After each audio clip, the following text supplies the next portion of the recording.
Hi guys, welcome to my channel. कैसे हो आप सब।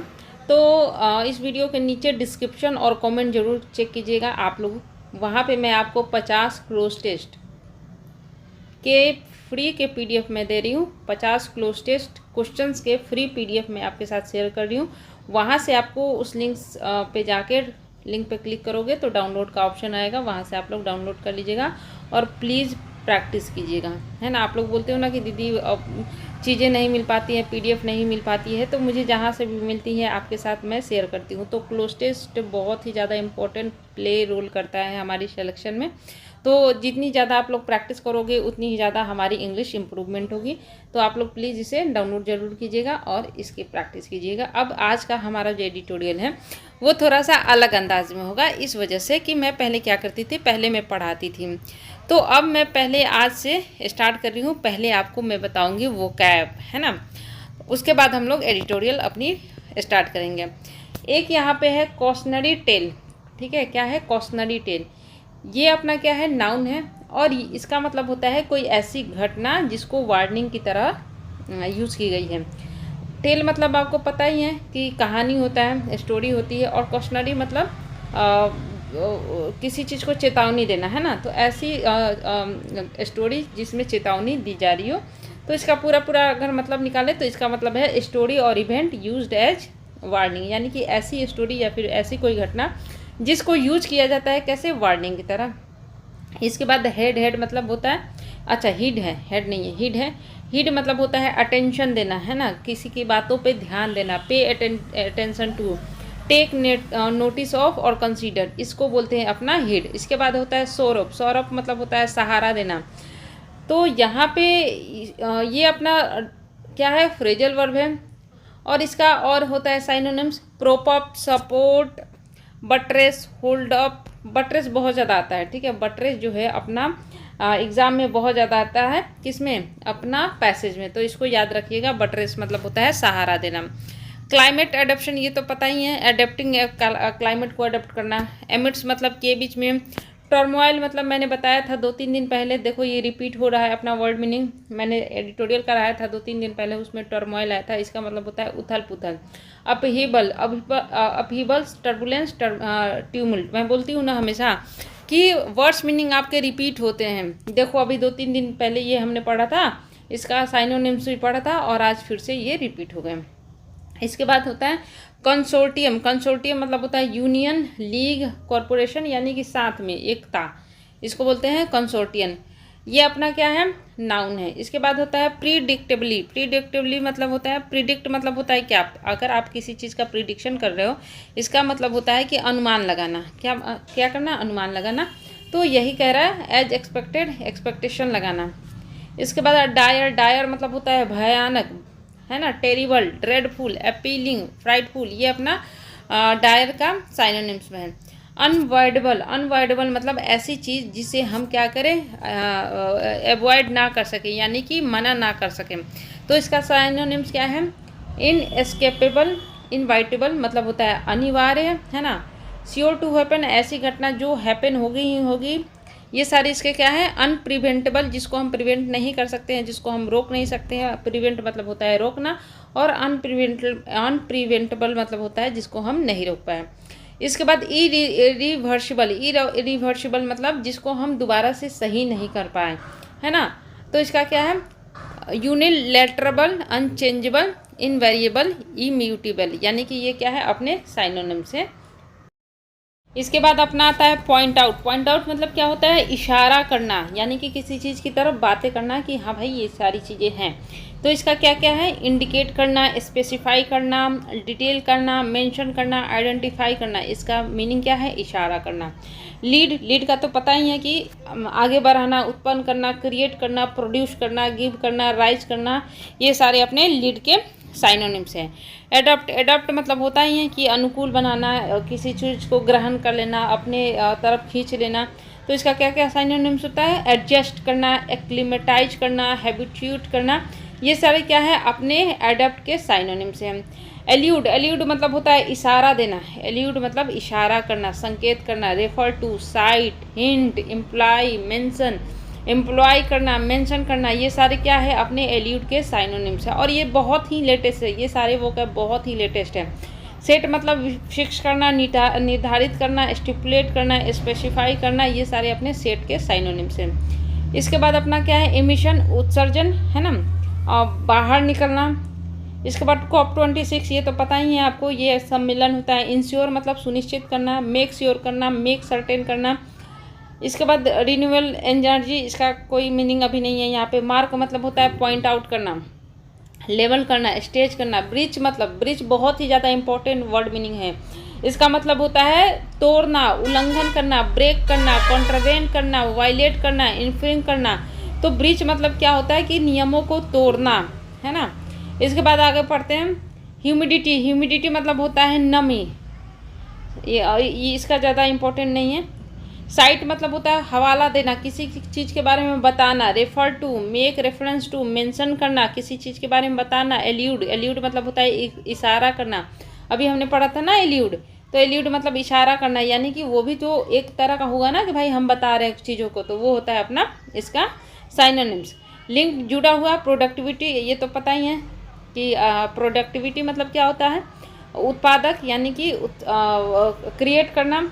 लाइकली, लाइकली मतलब होता है संभावना। Probable, to be expected, possible, ये अपने लाइकली के साइनोनिम्स हैं। सेंचुरी, शताब्दी। मीट, मीट मतलब होता है फुलफिल, सेटिस्फाई, कम अप। इसके बाद प्लेज, ये बहुत ही ज़्यादा इंपॉर्टेंट है अपना। प्लेज मतलब होता है वादा करना, प्रॉमिस करना। अंडरटेकिंग देना, अंडरटेकिंग मतलब होता है वादा करना। जैसे हम लोग जाते हैं ना इंटरव्यू के टाइम में, तो हमारे कोई डॉक्यूमेंट छूट गए तो वो हमसे क्या लेते हैं, अंडरटेकिंग लेते हैं, यानी कि वो हमसे वादा लेते हैं। वाव लेना, कमिटमेंट लेना, एश्योरेंस लेना, ये सारे अपने क्या है प्लेज के साइनोनिम्स हैं। कोलैप्स, कोलैप्स मतलब होता है नीचे गिर जाना, अचानक से सडनली गिर जाना। Fall through, fall, break down, ये अपने क्या है कोलैप्स के साइनोनिम्स हैं। वल्नरेबल, ये बहुत ही ज़्यादा इंपॉर्टेंट आपका वर्ड मीनिंग है। इसका मतलब होता है इजली हर्ट मतलब कमज़ोर। वल्नरेबल मतलब होता है कमज़ोर, जो तुरंत ही जिसको बुरा लग जाए, दुख पहुंच जाए, बहुत जल्दी उसको घाव पहुंच जाए, पावरलेस हो, किसी चीज़ से जल्दी अफेक्ट हो जाए, इसका मतलब होता है वल्नरेबल। इसके बाद होता है पार्टीशन। पार्टीशन मतलब होता है पक्षपातपूर्ण, यानी कि बायस्ड, प्रीजस्टिस्ड, है ना। कैलकुलेशन, ये तो पता है। ट्रम्प, ट्रम्प मतलब होता है बेटर देन, बढ़ चढ़ कर होना, यानी कि ट्रम्प मतलब होता है किसी चीज़ से अच्छा होना, सरपास कर जाना, आगे बढ़ जाना। कंसिडरेशन यानी कि कंसीडर करना, चीज़ों को समझना। Have the most to lose, ये छोड़ दो। अब हम पढ़ते हैं अपना एडिटोरियल पढ़ना स्टार्ट करने में। क्या कह रहा है कि एक कॉशनरी टेल, एक कॉशनरी टेल मैंने बताया था कि ऐसी घटना, ऐसी स्टोरी जिसके बारे में बता के हम फ्यूचर के बारे में बताएं कि भाई ये संभावना, खतरे के बारे में हम लोग बताएं, उसको बोलते हैं अपना एक कॉशनरी टेल। देखो यहाँ पे मैंने बताया ना, स्टोरी और इवेंट यूज्ड एज वार्निंग, यानी कि आने वाली वार्निंग के बारे में हम अगर किसी एक पर्टिकुलर वर्ड का यूज़ करें तो उसको बोलते हैं हम कॉशनरी टेल। अब ये जो वार्निंग दी जा रही है ना, कॉशनरी टेल जो है, वार्निंग जो दी जा रही है वो किसके बारे में है, ऑन वार्निंग। और यानी कि वार्निंग यानी कि चेतावनी देना, किस चीज़ की चेतावनी देना, आईपीसीसी रिपोर्ट, यानी कि आईपीसीसी ने एक रिपोर्ट जारी की है जिसमें उसने किसी चीज़ के बारे में चेतावनी दी है, इसके बारे में हम आगे पढ़ेंगे। इंडिया मस्ट हीड, इंडिया को ध्यान देनी चाहिए। अभी मैंने बताया ना, हीड मतलब क्या होता है, ध्यान देना। तो भारत को क्या करना चाहिए, ध्यान देनी चाहिए। क्या ध्यान देनी चाहिए, the warning of the IPCC, यानी कि जो वार्निंग दिया है, किसने दिया है वार्निंग, आईपीसीसी का वार्निंग, इसलिए यहाँ पे ऑफ लगा और यहाँ पे वार्निंग लगा, यानी कि आईपीसीसी का जो वार्निंग है उस पर भारत को क्या करना चाहिए, ध्यान देना चाहिए। चाहिए के लिए यहाँ पे मस्ट लगा, और मस्ट के साथ हमेशा V1 ही लगता है, ठीक है। रिपोर्ट एंड सोरअप, सोरअप अपना फ्रेजल वर्ब होता है जिसका मतलब होता है सहारा देना, सहारा देना चाहिए, आगे ले जाना चाहिए। किस चीज़ को आगे ले जाना चाहिए, एडेप्टेशन मेजर्स को, यानी कि ऐसे मेजर्स को, ऐसे तौर तरीकों को जिनको हम एडप्ट कर सकें, किसके लिए, क्लाइमेट को लेके, ऐसी चीज़ों को भारत को क्या करनी चाहिए, सहारा देनी चाहिए, प्रोत्साहन देनी चाहिए। इस एडिटोरियल में यही बताया जा रहा है। तो आगे पढ़ते हैं। एमिड्स ग्लोबल टर्मोइल, जो ग्लोबल यानी कि पूरे वर्ल्ड में जो उथल पुथल मची हुई है ना, टर्मोइल मतलब उथल पुथल। तो अमिड्स ग्लोबल टर्मोइल, जो पूरे वर्ल्ड में जो टर्मोइल मची हुई है। अब यहाँ पे टर्मोइल क्या है, टर्मोइल अपना नाउन है, ठीक है। और ग्लोबल, ये टर्मोइल कैसा है, ग्लोबली है, ग्लोबल है, इसलिए वजह से ये अपना एडजेक्टिव हो गया। अब आगे पढ़ते हैं। The inter government panel on climate change, मतलब जो एक पैनल बना है जिसका नाम दिया गया है कि क्या नाम है उसका, इंटर गवर्नमेंटल पैनल, ठीक है। और ये पैनल किस चीज़ पर है, किस चीज़ पर बना हुआ है, पढ़ के लिए यहाँ पे ऑन आया। तो क्लाइमेट चेंज के ऊपर एक पैनल बना है जिसका नाम है इंटर गवर्नमेंट पैनल, ठीक है। The largest international consortium, consortium मतलब क्या होता है ये बताओ मुझे। तो मैंने आपको पहले नीचे पढ़ाया था ना कि कंसोर्टियम मतलब होता है यूनियन, ठीक है। कंसोर्टियम मतलब होता है अपना यूनियन। तो क्या करा है कि ये जो अपना पैनल है ना, ये क्या है, सबसे बड़ा यूनियन है, लार्जेस्ट, लार्जेस्ट यानी कि सुपरलेटिव डिग्री, और सुपरलेटिव डिग्री के पहले आर्टिकल द जरूर लगता है। तो क्या है कि ये सबसे बड़ा यूनियन है, किस चीज़ का यूनियन है, of scientific analysis and reviewing the evidence on the present and future man made impacts of climate change. क्या कह रहा है कि ये जो अपना इंटर गवर्नमेंटल पैनल है ये सबसे बड़ा इंटरनेशनल यूनियन है ना, किसके लिए, साइंटिफिक एनालिसिस के लिए। ये क्या करता है कि हमारा एनालिसिस करते हैं पैनल किस चीज़ का, और रिव्यू देते हैं कि भाई किसी चीज़ को एनालिसिस करके उसके विषय में पॉजिटिव और निगेटिव बातें बताना, रिव्यू देना। किस चीज़ का रिव्यू देना, एविडेंस यानी कि साक्ष्य, प्रमाण का साक्ष्य, ठीक है, साक्ष्य, ठीक है, प्रमाण का, किस चीज़ का प्रमाण, on the present and future man made, जो प्रेजेंट और फ्यूचर जो मैन मेड इम्पैक्ट्स होंगे किसके, क्लाइमेट चेंज पे, उसके बारे में कौन बात करता है, ये पैनल बात करती है, ठीक है।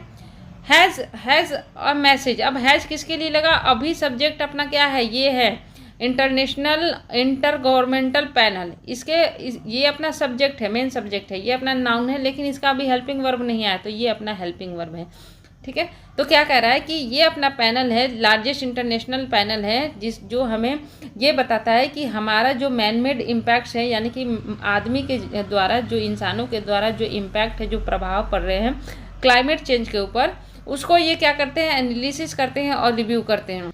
है जब मैसेज, इनके पास एक मैसेज है, वो मैसेज क्या है, की के लिए यहाँ पर डैट आया, प्रिडिक्टिवली डायर, यानी कि उनके पास जो मैसेज है वो बहुत ज़्यादा अनुमानित रूप से, प्रिडिक्टिवली मतलब प्रिडिक्शन करना, मैंने बताया था ना, वो अनुमानित तौर पे उन्होंने जो बातें बोली, जो उन्होंने मैसेज दी, वो बहुत ज़्यादा क्या है, भयानक है। तो उन्होंने क्या मैसेज दिया, अब हम आगे पढ़ेंगे। द वर्ल्ड फेसेज, जो दुनिया है वो क्या कर रही है, फेस कर रही है, सामना कर रही है। वर्ल्ड अपना क्या हो गया, सब्जेक्ट हो गया, सब्जेक्ट अपना सिंगुलर है और सिंगुलर है, इस वजह से यहाँ पे फेसेस लगा, बाकी इधर कुछ बताने के लिए है नहीं, है ना, इस वजह से मैंने छोड़ दिया। अब ये क्या है, दुनिया क्या कर रही है, अभी सामना कर रही है, यानी कि ये अभी प्रेजेंट में चीज़ें चल रही है। अनअवॉइडेबल यानी कि जिसको हम अवॉइड नहीं कर सके, यानी कि जिसको हम टाल नहीं सकते हैं, ठीक है। मल्टीपल क्लाइमेट हजार्ड्स, हजार्ड्स मतलब होता है खतरा। तो दुनिया क्या कर रही है, फेस कर रही है, क्या फेस कर रही है, बहुत सारे मल्टीपल, मल्टीपल मतलब होता है कि बहुत सारे, इसके बाद आने वाला सब्जेक्ट हमेशा प्लूरल होगा, ठीक है। तो बहुत सारे खतरे को, ये क्लाइमेट से खतरे को ये क्या कर रही है, जूझ रही है, कौन फेस कर रही है, कौन, अपना world. Over the next 2 decades, यानी कि आने वाले 2 सालों में, 2 डिकेड्स में, 2 दशकों में ऐसा होने वाला है, with global warming of 1.5 degree Celsius, यानी कि हमारा जो ग्लोबल वार्मिंग होगा वो कितने डिग्री सेल्सियस पे चला जाएगा, 1.5 डिग्री के सेल्सियस पे चला जाएगा। इवन मतलब होता है भी, टेम्पोररीली यानी कि टेम्पोररी तौर पे, यानी कि जो अस्थायी है। एक्सीडिंग दिस, एक्सीडिंग मतलब होता है आगे बढ़ना, है ना, तो ये अपना वर्ब हो गया, और ये वर्ब कैसा है, टेम्पोररी है, यानी कि ये अपना एडवर्ब हो गया। दिस वार्निंग लेवल, यानी कि ये जो वार्निंग लेवल है कि हमारा जो वर्ल्ड है वो फेस करेगा क्या, कि हमारा जो ग्लोबल वार्मिंग का स्तर है वो 1.5 डिग्री सेल्सियस तक पहुंच जाएगा, कि अगर हम इसे टेम्प्रोरी तौर पे भी अगर इसको एक्सीड करते हैं, यानी कि इस लेवल से आगे बढ़ते हैं, वुड मीन इसका मतलब ये होगा, वुड मीन इसका मतलब ये होगा, एडिशनल मतलब और भी, सेवरल इम्पैक्ट, सेवरल के साथ हमेशा नाउन क्या होता है, प्लूरल होता है, ये मैंने कई बार बताया है। तो क्या कह रहा है कि पूरी दुनिया जो है अभी ग्लोबल वार्मिंग फेस करने वाली है, कितना, 1.5 डिग्री सेल्सियस। और अगर हम अस्थायी तौर पे भी अगर इस चीज़ को पार करते हैं, यानी कि इस डिग्री को भी पार करते हैं, तो और भी बहुत सारे इम्पैक्ट्स, खतरे हमें देखने को मिल सकते हैं। Some of which will be irreversible. Some of which मतलब कहने का मतलब कि ये जो सेवरल इम्पैक्ट्स होंगे उनमें से कुछ ऐसे इम्पैक्ट्स होंगे जो इरिवर्सिबल नहीं होंगे, यानी कि उनको दोबारा से हम ठीक नहीं कर सकते हैं। तो ये अपना क्या हो गया, एडजेक्टिव का काम कर रहा है। क्यों? क्योंकि हम यहाँ पे कुछ ऐसे नाउन्स की बात कर रहे हैं, कुछ ऐसे इम्पैक्ट्स की बात कर रहे हैं जो ठीक नहीं हम कर सकते हैं। तो उसको जस्टिफाई करने के लिए क्या कह रहा है, इरिवर्सिबल, यानी कि ये जो हमारा नाउन होगा वो क्या होगा, इरिवर्सिबल होगा। इस वजह से ये अपना क्या हो गया, एडजेक्टिव हो गया। क्या कह रहा है, the reports point out. Report अपना क्या हुआ, सब्जेक्ट है, तो सब्जेक्ट कैसा है, नाउन है, नाउन कैसा है, सिंगुलर है। तो ये क्या कर रहा है, पॉइंट आउट करता है, पॉइंट्स आउट करता है। क्यों, क्या पॉइंट्स आउट करता है, पॉइंट्स आउट करने का मतलब इशारा करना, किसी बात पे जोर देना। डैट द राइज, ये जो राइज है, राइज कहने का मतलब ऊपर जाना, चीज़ों को आगे बढ़ना। ये जो राइज है किस चीज़ में, जो इम्पैक्ट्स हुआ है, जो बहुत सारे इम्पैक्ट हो रहे हैं, मतलब निगेटिव जो इम्पैक्ट हो रहे हैं वेदर और क्लाइमेट को लेके, इनमें जो उछाल आया है इन वेदर एंड क्लाइमेट एक्सट्रीम्स मतलब कहने का मतलब कि जो ये बहुत ज़्यादा निगेटिव चीज़ें वेदर और क्लाइमेट हमें दिखा रही हैं, ये इनमें जो उछाल आई है, किस चीज़ से उछाल आई है, लेड टू, इसने क्या किया, लेड करने का मतलब कि किसी चीज़ का रीजन बन जाना। तो इसने रीजन बन गया है, किस चीज़ का रीजन बन गया, टू सम इरिवर्सिबल इम्पैक्ट्स। तो ये रीजन बन गए हैं ऐसे इम्पैक्ट्स के, ऐसे प्रभाव के जो शायद ठीक नहीं हो पाए। इरिवर्सिबल मतलब मैंने बताया था जिन्हें हम ठीक नहीं कर सकते हैं। तो क्या कह रहा है कि इस रिपोर्ट में ये बताया गया था कि जो राइज हो रहा है, जो वेदर और क्लाइमेट में बहुत ज़्यादा उछाल आ रहा है, चीज़ों में बहुत ज़्यादा उतार चढ़ाव आ रहे हैं, इसने क्या किया है, ये रीजन बन गया है बहुत सारे ऐसे इम्पैक्ट्स का जिन्हें शायद हम कभी ठीक नहीं कर पाएँ।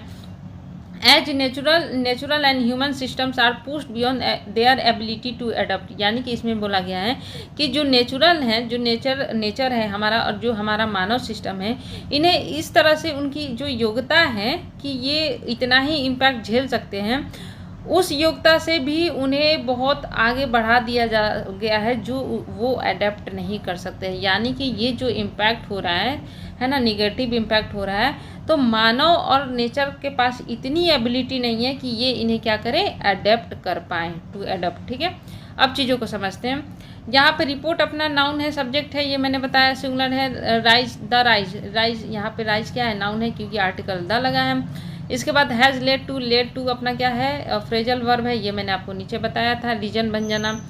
ऐसा इम्पैक्ट है सम इरिवर्सिबल इम्पैक्ट, सम आता है तो सम के बाद अगर सब्जेक्ट क्या होता है, नाउन अगर काउंटेबल होता है तो हमेशा प्लूरल में होता है, तो इम्पैक्ट्स अपना क्या है, काउंटेबल है, इस वजह से इम्पैक्ट्स हो गया। ये अपना क्या है, नाउन है, और ये नाउन कैसा है, इरिवर्सिबल है, यानी कि जो नाउन को हम रिवर्स नहीं कर सकते हैं, ठीक नहीं कर सकते हैं। अब क्या कर रहा है कि ये क्या है, रिवर्सिबल है। क्यों? क्योंकि नेचर और ह्यूमन सिस्टम के पास जो भी एबिलिटी होती है कि वो चीज़ों को अडेप्ट कर पाए, उनकी एबिलिटी यानी कि उनके बस का ये सारी चीज़ें अब बाहर हो गई हैं। एल्यूडिंग टू, देखो यहाँ पे एल्यूडिंग टू का मतलब होता है इशारा करना, लेकिन हम अकॉर्डिंग टू पैसेज की और अकॉर्डिंग टू एडिटोरियल की इसका मतलब क्या है ये देखेंगे। तो एल्यूडिंग टू का मतलब यहाँ पे है मेंशन करना। ठीक है, क्या कह रहा है कि alluding to conference of parties in Glasgow, यानी कि मेंशन करते हुए किसको, जो COP26 की जो ग्लासगो में मीटिंग हुई थी, कब हुई थी, 2021 में हुई थी। द रिपोर्ट्स नोट्स, यानी कि रिपोर्ट जो है वो कहती है डैट कि most of the targets that countries have set for themselves, यानी कि बहुत सारी कंट्रीज जिन्होंने अपने लिए क्या किया है, टारगेट सेट किया है, क्या किया है, टारगेट सेट किया है। अब यहाँ पे कंट्रीज है ना, अपना सब्जेक्ट क्या है, सब्जेक्ट ढूंढो, अपना सब्जेक्ट अपना है मोस्ट ऑफ द टारगेट्स, यानी कि बहुत सारे टारगेट्स, यानी कि ये अपना सब्जेक्ट है। इसका हेल्पिंग वर्ब ये रहा कि जो बहुत सारे कंट्रीज ने अपने लिए क्या किए हैं, सेट किए हैं, क्या टारगेट सेट किए हैं, डैट जो कि कंट्रीज हैव सेट, जिसने क्या किया, कंट्रीज ने सेट किया है, किसके लिए, देमसेल्व्स किसके लिए लगा है, कंट्रीज के लिए लगा है, क्योंकि यहाँ पे बहुत सारी कंट्रीज की बात हो रही है और सबने अपने अपने लिए टारगेट सेट किए हैं, इस वजह से यहाँ पे देमसेल्व्स लगा। आर, यानी कि अभी ये जो टारगेट्स है, आर टू फार, ये बहुत ज़्यादा दूर है, कहाँ है, बहुत ज़्यादा दूर है। इन द फ्यूचर, यानी कि भविष्य में ये बहुत ज़्यादा दूर है, targets to have an impact, जिनका क्या होगा, इम्पैक्ट होगा in the short term at meaningfully reducing the climate impact. क्या कर रहा है, देखो यहाँ पे पहले एक चीज़ देखो, रिड्यूसिंग क्या हो गया, अपना वर्ब हो गया, और ये क्या है अपना मीनिंगफुली अपना क्या हो गया, एडवर्ब हो गया। ठीक है, अब क्या कह रहा है कि रिपोर्ट ये कहता है, रिपोर्ट जो है ग्लासगो में जो मीटिंग हुई थी उसको मेंशन करते हुए ये कहता है कि बहुत सारी कंट्रीज जिन्होंने अपने अपने लिए टारगेट सेट किए हैं वो टारगेट बहुत ज़्यादा दूर है भविष्य में जिनका इम्पैक्ट होगा, है ना, शॉर्ट टर्म के लिए इम्पैक्ट होगा। किसके लिए इम्पैक्ट होगा, ये जो क्लाइमेट इम्पैक्ट है उसको कम करने के लिए इनका जो इम्पैक्ट होगा बहुत ज़्यादा ही कम होने वाला है। अब चीज़ों को समझो, क्या कह रहा है, यहाँ से यहाँ तक मैं समझाती हूँ ठीक से, फिर आप लोग नेक्स्ट पे चलते हैं। क्या कह रहा है कि अभी जो है पूरी दुनिया में क्या है, उथल पुथल है। अब एक पैनल है जिसका नाम है IPCC, ये क्या है, लार्जेस्ट इंटरनेशनल यूनियन है, ठीक है, संगठन है। कंसोर्टियम मतलब होता है संगठन, कंसोर्टियम। इसके बाद क्या है, ये क्या करता है कि एनालिसिस करता है और रिव्यू करता है किस चीज़ का, ऐसे साक्ष्य पे, ऐसे प्रमाण पे जिनका जो प्रमाण है ना, मैनमेड जो इम्पैक्ट है क्लाइमेट चेंज पर, ऐसे प्रमाण का ये क्या करते हैं, रिव्यू करते हैं और एविडेंस देते हैं। अब इनके पास एक मैसेज है, ठीक है, कि ये भाई क्या है, ये जो इम्पैक्ट हो रहा है, ये जो मैनमेड इम्पैक्ट हो रहा है क्लाइमेट चेंज पे, ये क्या है, बहुत ज़्यादा संभावना है कि बहुत ज़्यादा ये क्या है, भयंकर होंगे। अब क्या है कि जो दुनिया है वो मल्टीपल क्लाइमेट हजार्ड्स यानी कि खतरों को झेल रही है जिनको हम अवॉइड नहीं कर सकते, दूर नहीं कर सकते। अब क्या है कि हमारा जो ग्लोबल वार्मिंग होने वाला है वो कितना होने वाला है, 1.5 डिग्री सेल्सियस। और अगर हम इसे क्रॉस करते हैं, टेम्प्रोरी भी अगर क्रॉस करते हैं कुछ देर के लिए भी, है ना, तो इससे क्या होगा कि हमारे क्लाइमेट पे और ज़्यादा ही इम्पैक्ट पड़ेगा। और ये जो इम्पैक्ट होगा इनमें से कुछ ऐसे इम्पैक्ट होंगे जिनको हम कभी भी ठीक नहीं कर सकते हैं, यानी कि ये इरिवर्सिबल होंगे। अब जो रिपोर्ट है और क्या क्या कहती है, ये भी कहती है, पॉइंट्स आउट मतलब कहना, कि ये जो राइज हो रहा है, जो क्लाइमेट चेंज हो रहे हैं ना, निगेटिविटी की तरफ रेज हो रहे हैं, किसमें, वेदर और क्लाइमेट में, इसने क्या किया, बहुत चीज़ों का ये रीजन बन गया है। किस चीज़ का रीजन बन गया है, ऐसे इम्पैक्ट जो कि इरिवर्सिबल हैं। और कौन सा इम्पैक्ट, जो मानव और नेचर के बस की बात ही नहीं है, यानी कि ऐसे इम्पैक्ट हो जाएंगे जो उनकी एबिलिटी नहीं है कि वो सारे इम्पैक्ट को ये क्या कर सके, अडॉप्ट कर सके, यानी कि अपना सके। अब क्या हुआ कि एक मीटिंग हुई, कहाँ पे हुई थी, ग्लासगो में हुई थी। इस मीटिंग का हवाला देते हुए रिपोर्ट ने ये कहा कि जो कंट्रीज हैं इन्होंने बहुत सारे खुद को टारगेट्स दिए थे, जो क्लाइमेट चेंज है, जो वेदर चेंज है ना, इसको कम करने के लिए, ग्लोबल वार्मिंग को कम करने के लिए। लेकिन ये जो है इनका फ्यूचर में भी बहुत ज़्यादा कम इम्पैक्ट पड़ता हुआ दिखाई दे रहा है, किसमें, क्लाइमेट इम्पैक्ट को कम करने में।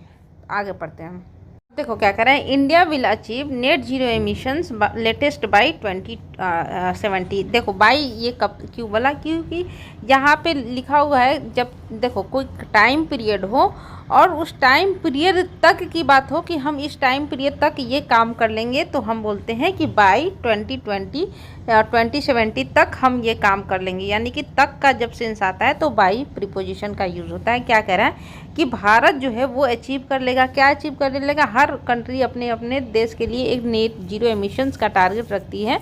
तो भारत ने जो ये टारगेट रखा है कि हम भाई नेट जीरो एमिशन का जो टारगेट है, जो लेटेस्ट अभी इसने बताया है कि 2070 तक हम इस चीज़ को जीरो कर लेंगे। डैट इज, जो कि there will be no net carbon emission, जिसमें क्या होगा कि हम जो कार्बन का जो उत्सर्जन करते हैं, है ना, उसमें वो हमारा बिल्कुल कम हो जाएगा। अब क्या कह रहा है कि प्राइम मिनिस्टर नरेंद्र मोदी, जो प्राइम मिनिस्टर नरेंद्र मोदी है, डिक्लेयर्ड एट, यानी कि डिक्लेरेशन का काम ऑलरेडी हो चुका है, कहाँ पे हुआ है, COP26 समिट में हुआ है। यानी कि देखो ये जो चीज़ें हैं, ये जो बातें बताई गई कि हम 2070 तक अपना जो है कंट्री नेट जीरो एमिशंस कर लेंगे, ये कहाँ डिक्लेयर किया गया था, COP26 के समिट में किया गया था। किसके द्वारा किया गया था, मोदी जी के द्वारा किया गया था। बाय 2030 यानी कि 2030 तक India would also ensure, Bharat जो है इंश्योर करेगा, क्या इंश्योर करेगा, इंश्योर करना, इस वजह से यहाँ पे क्या हो गया, वर्ब हो गया, ये अपना वर्ब हो गया। 50% ऑफ इट्स एनर्जी, यानी कि 50% जो इसकी एनर्जी है, will be from renewable energy. यानी कि देखो क्या कर रहा है कि भारत ये इंश्योर करेगा, ये सुनिश्चित करेगा कि 50% जो इसकी एनर्जी है या जैसे कि बिजली की खपत, ये सारी चीज़ें हैं ना, ये कहाँ से आएंगी? ये सारी चीज़ें हमारी रीन्यूएबल एनर्जी से आएंगी। अब यहाँ पे आप सोचोगे कि रीन्यूएबल एनर्जी क्या होता है। देखो, ऐसी एनर्जी, ऐसी ऊर्जा जो सूर्य के प्रकाश से हो, है ना, हवा से हो, पानी से हो, तो इसे बोलते हैं रीन्यूएबल एनर्जी। जैसे कि सोलर लाइट क्या है, वहाँ से जो हम लेते हैं एनर्जी, वो क्या है? रीन्यूएबल एनर्जी होती है। तो ऐसे सोर्सेज जो होते हैं ना, ये सोर्सेज इसलिए लगा कि हमारे ये जो सोर्सेज है, पानी भी हो सकता है, वायु भी हो सकता है, ठीक है, सन भी हो सकता है, तो इस वजह से सोर्सेज बहुत ज़्यादा है ऐसी, तो इस वजह से यहाँ पे सोर्सेज लगा, ठीक है। तो ये क्या कर रहे हैं कि हम 2030 तक श्योर करेंगे कि 50% जो हमारी एनर्जी हो वो प्राकृतिक तौर पे हो। आगे क्या करें? हाउएवर, हालांकि देखो, जब हाउएवर आया ना तो कुछ ना कुछ इसका निगेटिव उल्टा ही बोलेगा। देखना, नॉन ऑफ दिस यानी कि यानी कि इनमें से कोई भी कैन हेल्प, मदद कर सकती है क्या? The 1.5 degrees mark from being breached, यानी कि जो 1.5 डिग्री सेल्सियस का जो मार्क बनाया गया है कि हमारी ग्लोबल वार्मिंग यहाँ तक पहुँच जाएगी, इसको कोई भी ऐसी अगर हम ये भी टेक्निक यूज़ करें ना, तो ये भी इसको ब्रीच करने से यानी कि उल्लंघन करने से नहीं रोक सकती। यानी कि ये वाला टारगेट जो है इसको हम उल्लंघित करेंगे ही करेंगे, यानी कि खराब करेंगे ही करेंगे, इससे उस पार जाएंगे ही जाएंगे। ब्रीच मतलब होता है उल्लंघन करना। यानी कि अगर हम ये सारी भी चीज़ें करें, है ना, ये ग्लोबल वार्मिंग को कम करने के लिए, फिर भी हम इन सारी चीज़ों को कम नहीं कर पाएंगे। अब देखो क्या कर रहा है, a major point of emphasis of the report, यानी कि एक बहुत बड़ा पॉइंट है, एक बहुत बड़ा मुद्दा है इस रिपोर्ट में, जो एम्फेसिस करता है, जो जोर देता है, किस बात पे जोर देता है? पार्टिकुलरली फॉर साउथ एशिया, यानी कि एक बहुत बड़ा मुद्दा बताया गया है इस रिपोर्ट में, पार्टिकुलरली खास तौर से किसके लिए? साउथ एशिया के लिए। तो वो मुद्दा क्या है? इज़ द ट्रेंड, एक ट्रेंड है। कैसा ट्रेंड है? In the wait bulb temperature. क्या ट्रेंड है? एक वेट बल्ब टेम्परेचर के बारे में बताया गया है। अब है क्या ये, इसके बारे में हम आगे पढ़ते हैं। ये क्या है? ये एक इंडेक्स है, एन इंडेक्स। ये क्या है? एक इंडेक्स है of the impact of heat and humidity combined, यानी कि ये एक इंडेक्स है, ये एक, आप रिपोर्ट बोलो, किस चीज़ का रिपोर्ट बोलोगे? जो गर्मी होती है और जो ह्यूमिडिटी होती है, उस दोनों का एक रिपोर्ट है। कौन? Wait bulb temperature. और इसके बारे में ख़ास तौर से इस रिपोर्ट में बात की गई है। अब क्या कहते हैं? And it's effect on health, और इसका क्या प्रभाव पड़ेगा, है ना। ये जो हीट एंड ह्यूमिडिटी है, ये जो टेम्परेचर, वेट बल्ब टेम्परेचर का जो इंडेक्स है, रिपोर्ट है, इसका क्या प्रभाव पड़ेगा हेल्थ पर, इसके बारे में इस रिपोर्ट में बात की गई है। अब आगे पढ़ते हैं। लखनऊ एंड पटना, जो हमारा लखनऊ और पटना है, according to one of several studies, देखो सेवरल आए ना, है ना। और एक चीज़ तो आपको पता ही होगा, वन ऑफ के बाद नाउन अपना क्या होता है? हमेशा प्लूरल होता है। यानी कि लखनऊ और जो पटना है, बहुत सारी स्टडीज़ में से एक स्टडी ऐसी हुई है जो बताती है, साइटेड मतलब होता है बताना, जिसने बताया, क्या बताया? इन द रिपोर्ट में बताया, वर अमॉन्ग द सिटीज़, ये ऐसी सिटीज़ में थे, predicted to reach wet bulb temperature of 35 degree Celsius if emission continue to rise. क्या कह रहा है कि ये जो लखनऊ और पटना है हमारा, बहुत सारी स्टडीज़ हुई, इन स्टडीज़ में ये बताया गया कि ये बहुत सारी सिटीज़ में सम्मिलित होती हैं। अमंग मतलब ये उन सिटीज़ में सम्मिलित होती हैं जो पहुंचेंगी। रीच अपना क्या है? यहाँ पे वर्ब है, और ये वर्ब कैसा है? प्रिडिक्शन इसकी की गई है ना। तो ऐसी प्रिडिक्शन की गई है कि ये भी जो अपना लखनऊ और पटना है, ये पहुंच जाएंगी। किस लेवल पे पहुंच जाएंगी? जो एक, देखो, एक वेट बल्ब टेम्परेचर करके अपना निर्धारित किया गया होगा कि भाई इस निर्धारण में, इस रिपोर्ट में हमारा टेम्परेचर इतना होना चाहिए। तो उस टेम्परेचर तक क्या होगी? हमारी लखनऊ और पटना पहुँच जाएंगी, यानी कि 35 डिग्री सेल्सियस। इफ़ इमिशंस, यानी कि ये जो इमिशंस उत्सर्जन हो रहा है ग्रीन गैसेज का, कंटिन्यू टू राइज, यानी कि अगर ऐसे ही गैसेज का उत्सर्जन होते रहा तो ये जो वेट बल्ब टेम्परेचर है 35 डिग्री सेल्सियस का, यहाँ तक हमारा लखनऊ और पटना पहुँच जाएंगी। अब आगे पढ़ते हैं। वाइल भुवनेश्वर, जबकि भुवनेश्वर, चेन्नई और मुंबई, इंदौर और Ahmedabad are at risk of reaching wet bulb temperature of 32 degree Celsius to 34 degree Celsius. यानी कि जबकि क्या कर रहा है कि भुवनेश्वर, चेन्नई, मुंबई, इंदौर, अहमदाबाद जो है ये रिस्क जोन पे, ये यानी कि बहुत ज़्यादा रिस्क पे हैं। किस पे पहुंचने में, कहाँ पहुंचने पे, ये जो वेट बल्ब टेम्परेचर है यानी कि 32 डिग्री सेल्सियस से लेकर 34 डिग्री सेल्सियस का, यानी कि ये एक टेम्परेचर ऐसा है जो हमारे लिए क्या है, खतरनाक है। विथ कंटिन्यूड इमिशन, यानी कि अगर हम ये ऐसे ही इमिशन करते रहेंगे, कंटिन्यूस इमिशन करते रहेंगे तो ये जो राज्य है यहाँ तक, इस टेम्परेचर तक पहुँच जाएंगे। दिस विल हैव कंसिक्वेंसेज, यानी कि इसका जो होगा परिणाम होगा। क्या परिणाम होगा? कंसिक्वेंसेज मतलब होता है परिणाम, ठीक है। तो इनका क्या होगा, इनके पास परिणाम होगा। सच एज, इसका क्या क्या परिणाम होगा, यानी कि ये जो राज्य हैं यहाँ तक टेम्परेचर तक पहुँच जाएंगी तो इनका आखिरकार क्या क्या परिणाम हो सकते हैं। तो इनका परिणाम है such as a rise in heat wave linked death, यानी कि ऐसी मृत्यु, ठीक है, जो हीट वेव्स के कारण हो जाती हैं। जैसे कि जो गर्म हवाएं चलती हैं, बहुत ज़्यादा गर्म हवाएं चलती हैं, इसके कारण से बहुत सारी मृत्यु हो सकती है। ये मृत्यु किससे लिंक हो सकती है? हीट वेव के कारण हो सकती हैं। और रिड्यूस्ड प्रोडक्टिविटी, या फिर इनका कारण ये भी हो सकता है और इसके परिणाम क्या हो सकते हैं कि हमारी प्रोडक्टिविटी क्या हो सकती है, हमारे जो उत्पादक क्या हो सकते हैं, वो कम हो सकते हैं। देखो क्या कह रहा है कि ये जो हमारी सिटीज़ हैं, जो इतनी ज़्यादा इमिशंस, अगर हमारी ग्रीन गैसेज का जो ग्लोबल वार्मिंग है वो अगर हम कंट्रोल नहीं करते हैं तो इसके परिणाम क्या क्या हो सकते हैं कि हमारे यहाँ बहुत सारी मृत्यु हो सकती है। किसके कारण? हीट वेव के कारण। और हमारे यहाँ क्या हो सकती है? प्रोडक्टिविटी कम हो सकती है। तो ये अपना नाउन हुआ, और ये नाउन कैसा है? रिड्यूस्ड है, यानी कि ये अपना क्या हो गया? एडजेक्टिव हो गया। अब आगे पढ़ते हैं। दिस विल हैव, अच्छा इसके बाद है ग्लोबल सी लेवल्स विल, जो ग्लोबल सी लेवल्स होगा, जो समुद्र का लेवल होता है ना, विल लाइकली राइज, यानी कि संभावना है कि ये क्या होगा, जो लेवल होगा वो बढ़ जाएगा। कितना बढ़ जाएगा? 44 सेंटीमीटर से 76 सेंटीमीटर, यानी कि जो हमारा समुद्र का लेवल होता है निर्धारित कितना होना चाहिए, वो भी बढ़ जाएगा। कितना? 44 सेंटीमीटर से 76 सेंटीमीटर बढ़ जाएगा। दिस सेंचुरी, यानी कि अभी के जो सेंचुरी है, अभी का जो शतक है, उस शतक में इतना बढ़ जाएगा। If governments meet their current emission cutting places, क्या कह रहा है देखो कि अगर जो गवर्नमेंट है वो अभी का जो एमिशन कटिंग प्लेसेस है, जो उनका प्लेस कहने का मतलब प्रॉमिस, ठीक है, उनका जो प्रॉमिस है कि हम जो ग्रीन गैसेज हैं उसको कम करेंगे, उस प्रॉमिस को भी वो कम करती है, मीट करती है, यानी कि उसको वो फुलफ़िल करती है। मीट कहने का मतलब यहाँ पे फुलफ़िल, ठीक है, अगर उसको भी वो फुलफ़िल करती है तो भी हमारा जो सी लेवल है वो इतना सेंटीमीटर से बढ़ जाएगा।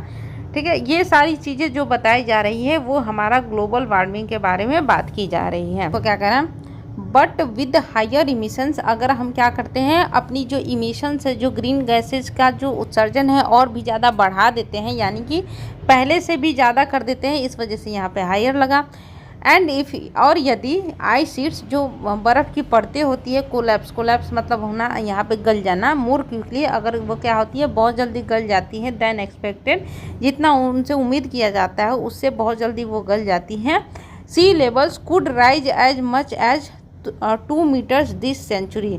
क्या कह रहा है कि अगर ऐसा होता है तो हमारा जो सी लेवल्स होता है वो बढ़ जाएगा। कितना? 2 मीटर बढ़ जाएगा। कितना? कब? इस सेंचुरी में हमारा 2 मीटर बढ़ जाएगा, और 5 मीटर बढ़ेगा कब तक? 2150 ईस्वी तक बढ़ जाएगा। ठीक है, अब क्या कहता है? India is one of the most vulnerable, हमारा जो भारत है वो बहुत ज़्यादा वनरेबल, यानी कि कमज़ोर, यानी कि इस पर बहुत ज़्यादा किसी भी बात का इम्पैक्ट पड़ जाता है। Countries in terms of the population, यानी कि पॉपुलेशन के मामले में हमारा जो देश है वो बहुत ही कमज़ोर देश है। That will be affected by sea level rise, यानी कि जो ये हमारा सी लेवल में, यानी कि समुद्र की जो लेवल में जो उछाल आ रहा है ना, इससे बहुत ज़्यादा ये हमारा पॉपुलेशन क्या होगा? अफेक्ट होगा। By the middle of the century, जो बीच का जो हमारा सेंचुरी होगा, है ना, तो वो क्या होगा? अच्छा, यहाँ पे सेंचुरी का आपको मतलब नहीं पता होगा तो मैं बता दूँ, 100 साल को बोलते हैं अपना सेंचुरी। यानी कि अगर ये 100 साल के बीच में जो हमारी बात आती है, around 35 million of its people, यानी कि हमारे जो लोग हैं उसमें से 35 मिलियन जो लोग हैं कुड फेस, वो सामना कर सकते हैं किस चीज़ का सामना, एनुअल कोस्टल फ्लडिंग, यानी कि उनके आसपास क्या हो सकता है, कोस्टल फ्लडिंग, यानी कि बाढ़ की संभावना 35 मिलियन लोग झेलेंगे। With 45 million 50 million at risk, और 45 मिलियन से लेकर 50 मिलियन लोग क्या होंगे, बहुत ज़्यादा रिस्क होंगे। कैसे रिस्क होंगे, by the end of the century, यानी कि इस सेंचुरी के, इस शताब्दी के अंत तक इतने लोग क्या हो जाएंगे, रिस्क पर हो जाएंगे। इफ़ इमिशन, अगर हम क्या करते हैं, उत्सर्जन को क्या करते हैं, आर हाई, अगर हमारा जो उत्सर्जन होता है वो हाई होता है तो हमारे साथ ऐसी ऐसी घटनाएं हो सकती हैं। अब क्या कह रहा है, एक्सपीरियंस है सोन, एक्सपीरियंस कहने का मतलब हमारा पास्ट, ठीक है, हमारी इस हिस्ट्री, हमारे साथ जो हुआ है, ये अपना नाउन है, इसने दिखाया है दैट पार्टीशन, पार्टीशन मतलब होता है पक्षपातपूर्ण, ठीक है, पक्षपातपूर्ण, okay. Economic calculation Trump, Trump मतलब होता है मात देना, है ना। तो ये जो हमारा एक पक्षपातपूर्ण इकोनॉमिक कैलकुलेशन होता है, वो क्या करता है, मात देता है किसको, क्लाइमेट कंसिडरेशन, कंसिडरेशन मतलब विचारों को, ठीक है। कहने का मतलब कि हम क्या करते हैं कि इकोनॉमिक अपना अच्छा करने के लिए क्या करते हैं, जो हमारा क्लाइमेट है उसको दांव पे लगाते हैं। और ये जो अपना इकोनॉमी है, वो जो हमारी क्लाइमेट की जो विचार है कि हमारा क्लाइमेट कैसे सही होगा, ये हमारी इकोनॉमी की जो सोच है कि हमारा इकोनॉमी अच्छा करना है, ये हमारी सोच जो है वो क्लाइमेट कंसिडरेशन को क्या करती है, मात दे देती है। बट लेकिन इंडिया मस्ट शोर अप इट्स एडेप्टेशन। देखो, शोर अप का मतलब मैंने आपको बताया था ना अभी, शोर अप का मतलब होता है, क्या होता है, अभी कल ही के एडिटोरियल में मैंने आपको बताया था, इसका मतलब होता है सपोर्ट करना, ठीक है। तो भारत को क्या होना चाहिए, सपोर्ट करना चाहिए इट्स एडेप्टेशन मेजर्स। इसका जो मेजर है, जो ये मेजर लेकर आते हैं, जिनमें ये बोलते हैं कि भाई हम अपने ग्रीन गैसेस ये मेजर यूज करके, ये तरीके यूज करके कम करेंगे, उसको ये अडोप्ट करे, उसको एडेप्टेशन की सहायता दे, और अर्जेंटली मूव यहाँ पे वर्ब है, और अर्जेंटली मूव करे, यहाँ पे अर्जेंटली क्या हो गया, एडवर्ब हो गया। और ये आगे बढ़े कैसे, बहुत ही तुरंत बेसिस पे आगे बढ़े इस मैटर में, टू सिक्योर, ताकि वो क्या करे, सिक्योर कर सके, सुरक्षित कर सके, क्या सुरक्षित कर सके, द फ्यूचर ऑफ इट्स, ये बहुत सारे भविष्य को बचा सके। इट्स यहाँ पे किसके लिए बात हो रही है, इंडिया के लिए बात हो रही है कि ये अपने फीचर्स को बचा सके, किसके फीचर्स को, मेनी वल्नरेबल, यानी कि बहुत सारे ऐसे कमज़ोर अपने जो राज्य हैं, जो ऊपर में ऐसे राज्य बताए गए ना कि हाँ भाई इन राज्य में ऐसा चीज़ें हो सकती हैं अगर क्लाइमेट अगर हमारा सही नहीं रहा तो ये जो राज्य है जो बहुत ज़्यादा कमज़ोर है क्लाइमेट के मामले में, उनको ये क्या करे, उनका जो फ्यूचर है वो सिक्योर कर सके। Who have the most to lose, जिनके पास क्या है, खोने को बहुत कुछ है। यानी कि अगर देखा जाए तो ये पूरे आर्टिकुलर एडिटोरियल में हमें ये बताया गया है कि ये जो ग्लोबल वार्मिंग हो रही है, जो देश को, क्लाइमेट को खतरा पहुंचा रही है, हमारे वेदर को खतरा पहुंचा रही है, और जिसके लिए रिपोर्ट भी आ रही है समय समय पे, तो इसको कैसे हमें दूर करना है, इंडिया का टारगेट क्या क्या रहा है, इंडिया ने क्या क्या अचीव किया है, इंडिया में कौन कौन से ऐसे राज्य हैं जो बहुत ज़्यादा इससे नुकसान पहुँचेगा, इसके बारे में हमें पूरी एडिटोरियल में बताई गई है। सो गाइज, कैसा रहा आज का एडिटोरियल, एक बार हम लोग यहाँ से यहाँ तक फिर से इसको संक्षिप्त में पढ़ लेते हैं। देखो क्या कह रहा है कि भारत जो है नेट जीरो एमिशन हासिल करेगा 2070 से, अभी लेटेस्ट की रिपोर्ट में इसने ये बोला है। अब क्या है कि नरेंद्र मोदी ने ये बात कब बोली थी, जो COP26 का समिट हुआ है, उन्होंने बोला कि भाई हम अपना नेट जीरो एमिशन करेंगे 2070 तक, और 2030 तक हम क्या करेंगे, इंश्योर करेंगे कि हमारी जो आधी एनर्जी आती है वो कहाँ से आए, रिन्यूएबल एनर्जी से आए। हालांकि ठीक है, अगर हम ऐसा भी करते हैं तो ये 1.5 डिग्री सेल्सियस का जो मार्क है ये भी उल्लंघन हो जाएगा, यानी कि इस मार्क को हम लोग पार कर जाएंगे। अब क्या कर रहा है कि अब बहुत बड़ा मुद्दा क्या है इस रिपोर्ट में, साउथ एशिया को लेके, जहाँ पे एक वेट बल्ब करके इंडेक्स लाया जाता है ना। अब इस इंडेक्स में क्या बताया जाता है, हीट और ह्यूमिडिटी के बारे में बताया जाता है और इसका इम्पैक्ट के बारे में बताया जाता है। तो इसके बारे में भी इस रिपोर्ट में बात की गई है। अब लखनऊ और पटना जो है, बहुत सारी स्टडीज़ में ये पाया गया है कि लखनऊ और जो पटना है ये इन सिटी में आते हैं जहाँ पे वेट बल्ब टेम्परेचर का अपना नुकसान हो सकता है। अब क्या होता है कि ये जो दो राज्य हैं, ये जो अपना लखनऊ और पटना जो सिटीज़ हैं, है ना, ये क्या होंगे कि जो 35 डिग्री सेल्सियस का एमिशंस है ना, ये इसको कंटिन्यू करेंगे, यानी कि यहाँ पे ये चीज़ें देखने को मिलेंगी। जबकि भुवनेश्वर, चेन्नई और मुंबई, इंदौर, अहमदाबाद में है ना, ये क्या है, अपना रिस्क जोन पे हैं। अब क्या करता है कि इसका जो है बहुत बुरा परिणाम हो जाएगा। अगर हम इसका परिणाम ये होगा कि हमारे यहाँ क्या होगा, हीट वेव लिंक डेथ होगी, यानी कि बहुत सारी ऐसी मृत्यु होंगी जो हीट वेव के कारण होगी और हमारी प्रोडक्टिविटी भी कम होगी अगर हम अपनी इमिशंस को कम नहीं करते हैं। अब इससे क्या होगा कि ग्लोबल सी लेवल, यानी कि एक सी का जो लेवल होता है कि हमारा सी लेवल इतना ही होना चाहिए, वो भी बढ़ जाएगा। कितना, 44 सेंटीमीटर से 76 सेंटीमीटर। अब क्या है कि गवर्नमेंट अपनी जो वादा है कि भाई हम इमिशन कटिंग करेंगे, ये भी इस चीज़ों को होने से नहीं रोक सकती हैं। लेकिन क्या होगा कि अगर फिर हम हायर इमिशन करेंगे, उत्सर्जन ज़्यादा करेंगे, तो हमारी आइस शीट जो है वो जल्दी वो क्विकली गलेंगी और सी लेवल्स भी क्या होगा, बहुत ज़्यादा बढ़ेगा, 2 मीटर तक बढ़ जाएगा इस सेंचुरी तक और 5 मीटर बढ़ जाएगा 2150 सेंचुरी तक। अब क्या है कि भारत जो है बहुत ज़्यादा कमज़ोर देश है, यानी कि क्लाइमेट और वेदर के मामले में ये बहुत ज़्यादा ही कमज़ोर देश है और पॉपुलेशन के मामले में, है ना।